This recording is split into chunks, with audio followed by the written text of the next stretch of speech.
Ang ikalawang pagpapatuloy sa pagbasa sa ikalawang aklat ng mga hari.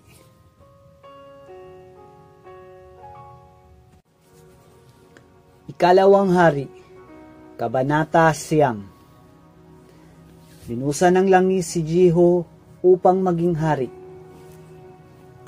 Tinawag ni Propeta Eliseo ang isa sa mga propeta at inutusan, "Gumayak ka, pumunta ka sa Ramot Galaad at dalhin mo ang langis na ito. Pagdating doon, hanapin mo si Jeho na anak ni Josaphat at apo ni Namsi. Isama mo siya sa isang bukod na silid at busan mo ng langis sa ulo. Sabihin mong pinabubuhusan siya ng langis ni Yahweh upang maging hari ng Israel. Pagkatapos, umalis ka na." Nagpunta nga sa Ramot Galaad ang propeta. Dinatnan niya na nagpupulong ang mga punong kawal. Sinabi niya, "Napag-utusan po ako, mahal na pinuno." Si Jeho ang sumagot, "Sino sa amin ang kailangan mo?" "Kayo po," sagot ng propeta. Tumindig si Jeho at sumama sa propeta sa loob ng bahay. Pagdating doon, ibinuhos niya sa ulo ni Jeho ang langis sabay sabi, "Pinabubusan ka ng langis ni Yahweh upang maging hari ng Israel na kanyang bayan. Lulupigin mo ang sambahayan ng Panginoon mong si Akab para maipaghiganti ko kay Jezebel ang aking mga propeta at ang lahat ng lingkod ni Yahweh. Malilipol ang lahi ni Akab at papatayin ko ang mga anak niyang lalaki sa Israel, maging alipin o malaya. Gagawin ko sa sambahayan niya ang ginawa ko sa sambahayan ni Jeroboam na anak ni Nabat at ni Baasa na anak ni Ahiyas. Si Jezebel ay lalapain ng mga aso sa kaparangan ng Jezreel at walang mag-aabalang maglibing sa kanya." Pagkasabi nito, tuloy-tuloy siyang umalis. Nang magbalik si Jeho sa kanyang mga kasamaan, tinanong siya ng mga ito, "Ano ang nangyari? Bakit tinawag ng loko-lokong iyon?" Sinabi niya, "May mabuti bang sasabihin yung loko-lokong iyon?" "Ano nga ang sinabi niya?" tanong nila. At sinabi niya, ganito ang sabi niya, "Binubusan kita ng langis ni Yahweh upang maging hari ng Israel." Pagkarinig nito'y nag-una-unahan silang nag-alis ng balabal at inilatag iyon sa paanan ni Jeho. Hinipan nila ang trumpeta at saka sumigaw, "Mabuhay si Jeho! Mabuhay ang hari!" Pinag-aralan ni Jeho kung paano niya lulupigin si Joram na noon ay kasama ang mga Israelitang nagtatanod sa Ramot Galaad laban kay Haring Asael ng Syria. Si Haring Joram ay nagbalik noon sa Jezreel upang ipagamot ang sugat na tinamo sa pakikipaglaban kay Haring Asael at sa mga kabig nito. Sinabi ni Jeho, "Kung talagang kapanig ko kayo, isa man sa kanila, huwag ninyong pababayaang makapunta sa Jezreel upang ibalita ang nangyaring ito." At sumakay siya sa kanyang karwahe upang puntahan si Joram sa Jezreel na nooy dinadalaw ni Haring Ocasyas ng Juda. Mula sa bantayan ng Jezreel, natanaw ng bantay ang pangkat ni Jeho. Sinabi niya, "May dumarating." Sumagot si Joram, "Ipasalubong mo sa isa nating mga ngabayo at ipatanong kung ano ang sadya." Kaya sina Jeho ay sinalubong ng isang mga ngabayo at sinabi, "Ipinatatanong po ng hari kung kapayapaan ang sadya ninyo." Sumagot si Jeho, "Ano bang kapayapaan? Sumunod ka sa akin." Dahil dito sinabi ng bantay, "Nasa lubong na sila ng ating kawal, ngunit patuloy pa rin papunta rito." Inutusan niya uli ang isang mga ngabayo at ipinatanong kung kapayapaan ang lakad nila. Sinabi ni Jeho, "Ano bang kapayapaan? Sumunod ka sa akin." Sinabi uli ng bantay kay Joram, "Nasa lubong na sila ng ating kawal, ngunit hindi pa rin bumabalik." Sa bilis ng pagpapatakbo, tila si Jeho ang nasa karwahe. Sinabi ni Joram, "Ihanda ninyo ang aking sasakyan." Dali-daling sumakay sina Joram at Ocasias at sinalubong ang pangkat ni Gio. Nagkasalubong sila sa lupain ni Nabat. Nang makilala niya si Joram, itinanong nito, "Kapayapaan ba ang sadya mo, Gio?" Sumagot si Gio, "Magkakaroon ba ng kapayapaan habang naghahari ang kasamaan at pangkukulam ng ina mong si Jezebel?" Nang marinig ito, biglang ibinalik ni Joram ang kanyang karwahe upang tumakas kasabay ng sigaw kay Ocasias, "Pinagtaksilan tayo!" Ngunit pinana siya ni Gio.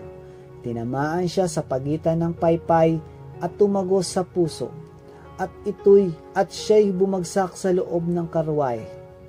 Sinabi ni Gio sa kanyang katulong na si Bidkar, "Buhatin mo siya at ihagi sa lupa ni Nabat ng Jezreel. Alalahanin mo ang pahayag ni Yahweh laban sa ama niyang si Akab noong tayo kasama pa niya. Nakita mo ang pagkamatay ni Nabat at ng kanyang mga anak. Gagantihan kita sa lupaing ito.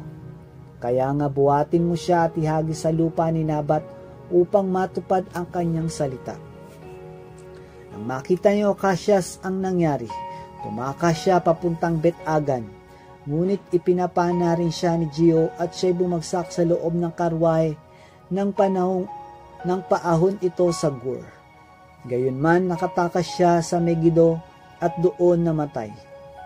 Ang bangkay niya'y kinuha ng kanyang mga tagapaglingkod at isinakay sa karwahe, at siya'y inilibing nila sa Jerusalem, sa libingan ng kanyang mga ninuno sa bayan ni David. Si Ocasias ay naging hari ng Juda noong 11 taon ng paghahari ni Joram sa Israel. Ang pagkamatay ni Jezebel. Bumalik si Jehu sa Jezreel at ito'y nabalitaan ni Jezebel. Kinulayan niya ang kanyang mga mata. Inayos na mabuti ang buhok at saka nanungaw. Nang makita niyang pumapasok si Jehu, itinanong niya, "Kapayapaan ba ang sadya mo, Simri, na mamamatay ng kanyang Panginoon?" Tumingala si Jehu at nagtanong, "Sino sa inyo riyan ang aking kakampi?"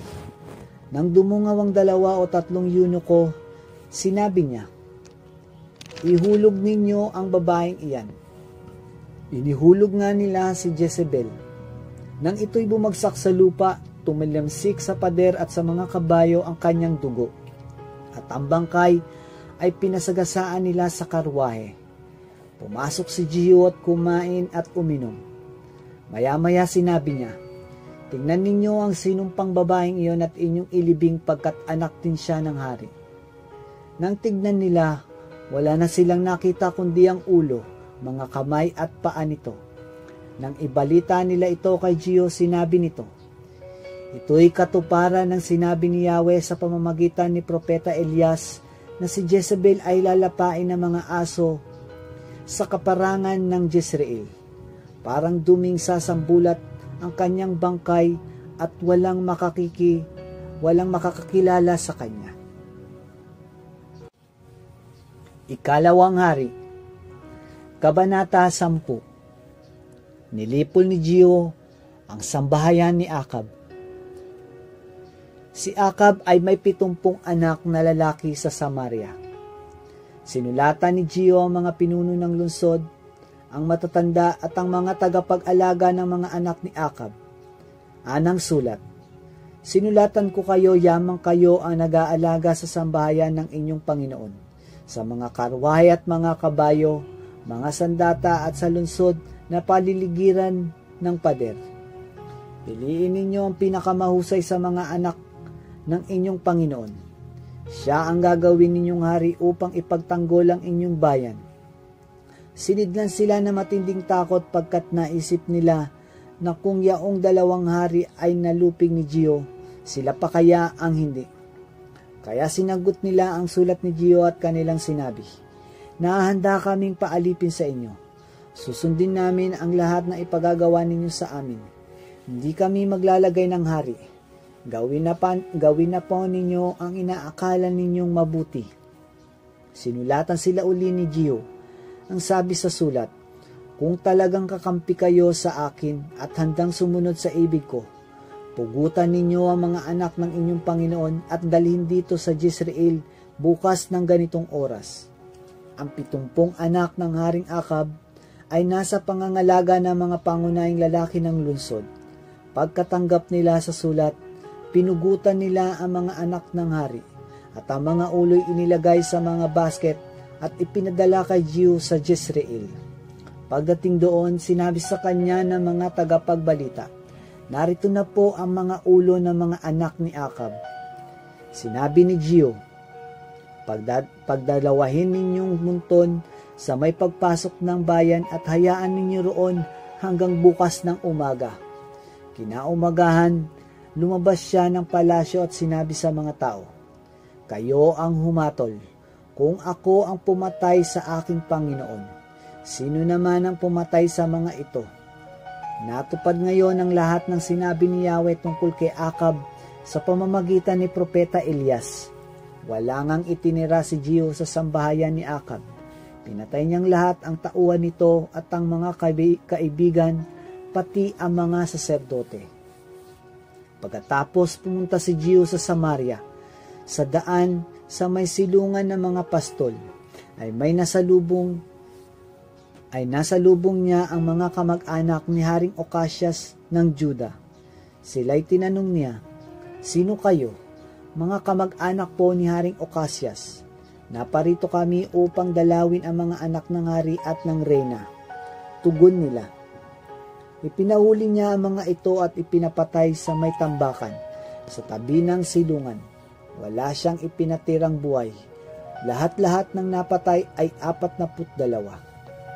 Nang umalis doon si Jehu, nasalubong niya si Jonadab na anak ni Rekab. Pagkatapos ng kanilang batian, tinanong niya, "Ikaw ba'y buong pusong makikiisa sa akin?" "Oo," tugon nito. "Kung gayon," sabi ni Jehu, "sumakay ka sa aking karwahe." At inalalayan niya ito sa pagsakay. Sinabi pa niya, "Isasama kita para makita mo kung gaano ako katapat kay Yahweh." At nagpatuloy silang magkasama sa karwahe. Pagdating sa Samaria, pinatay niyang lahat ng natitira pang kamag-anak ni Akab. Wala siyang itinirang buhay, tulad ng sinabi ni Yahweh kay Elias. Tinipon ni Jehu ang mga tao at kanyang sinabi, "Ang ginawang paglilingkod ni Akab kay Baal ay pag-iibayuhin ko. Tawagin ninyo ang lahat ng propeta, saserdote at mga tagasunod ni Baal, at gagawa tayo ng isang malaking paghahandog kay Baal. Kailangan makasama ang lahat ng tagasunod ni Baal. Papatayin ang sinumang hindi sasama." Ngunit paraan lamang ito ni Jehu upang mapatay niyang lahat ang tagasunod ni Baal. Iniutos niya, "Ipahayag ninyong tayo'y gaganap ng isang tanging pagsamba para kay Baal." At gayon nga ang ginawa nila. Ang pahayag na ito'y ipinaabot niya sa buong Israel at dumalo naman ang lahat.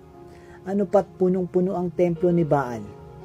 Sinabi ni Jehu sa tagapag-ingat ng mga kautusan sa templo, "Ilabas mong lahat ang kasuotan ng mga tagapaglingkod ni Baal."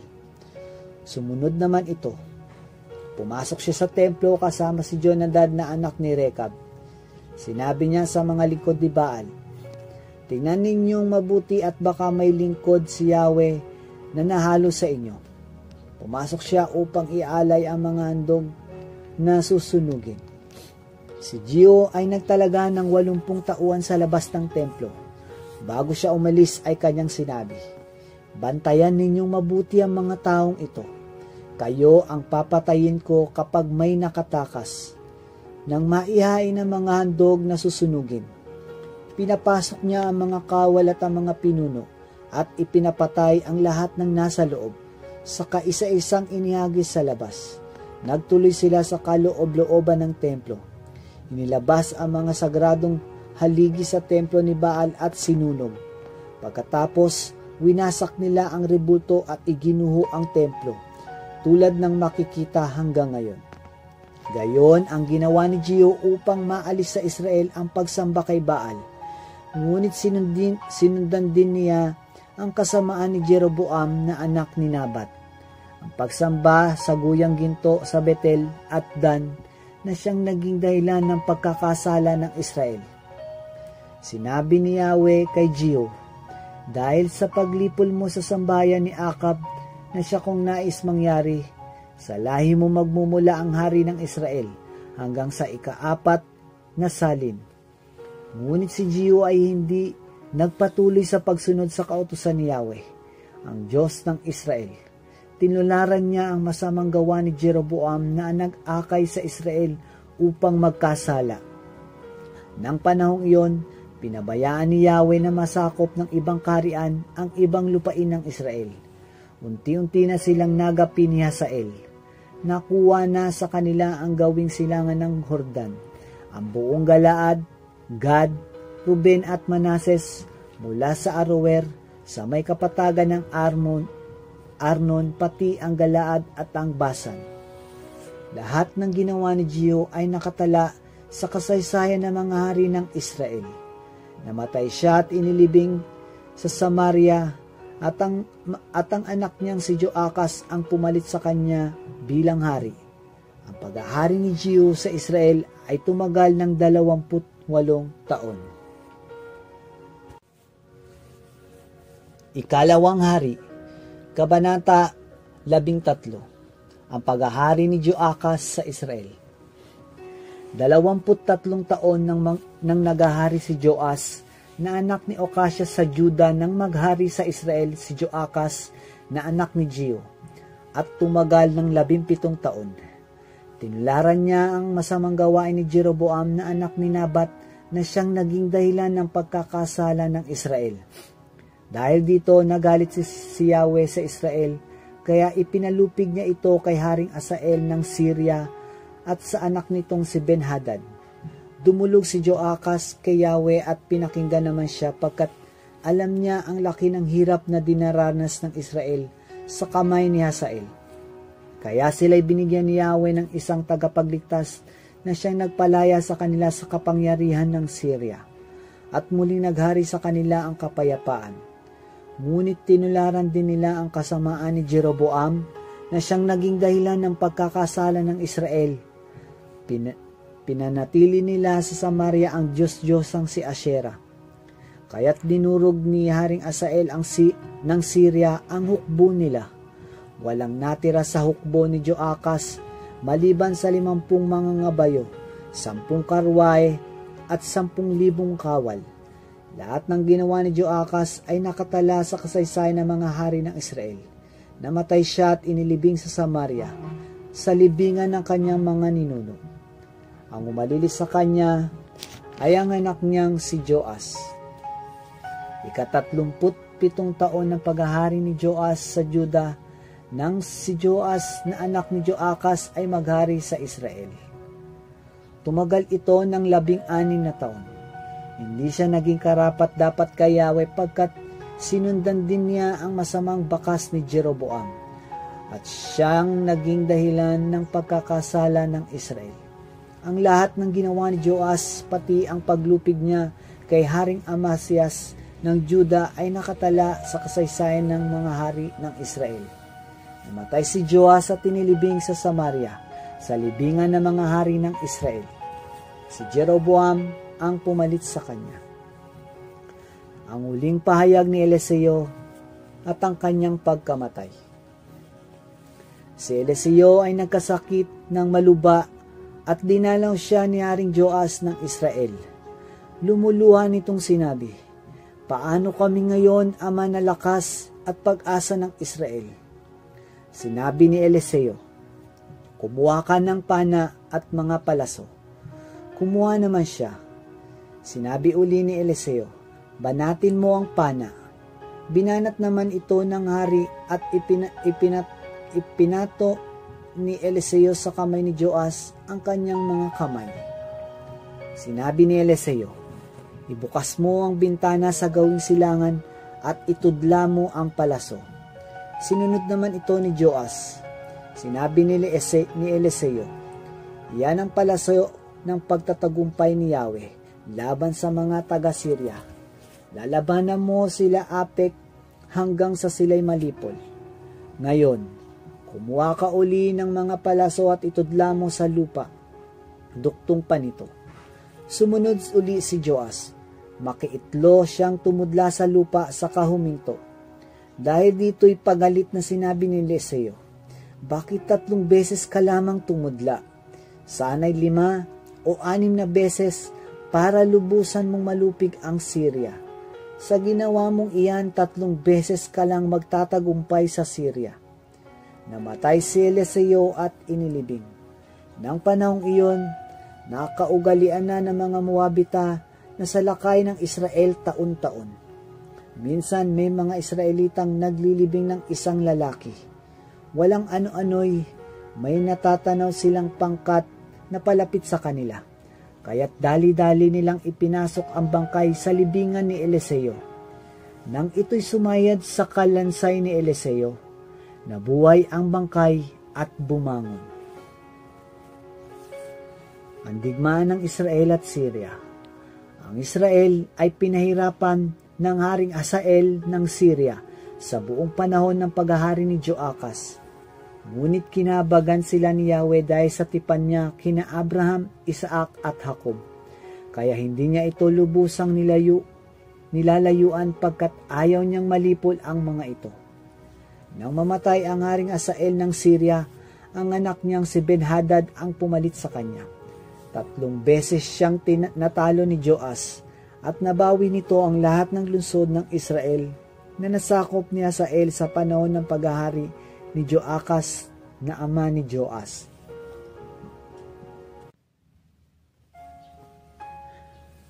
Dito natatapos ang ikalawang pagbasa natin sa ikalawang aklat ng mga hari.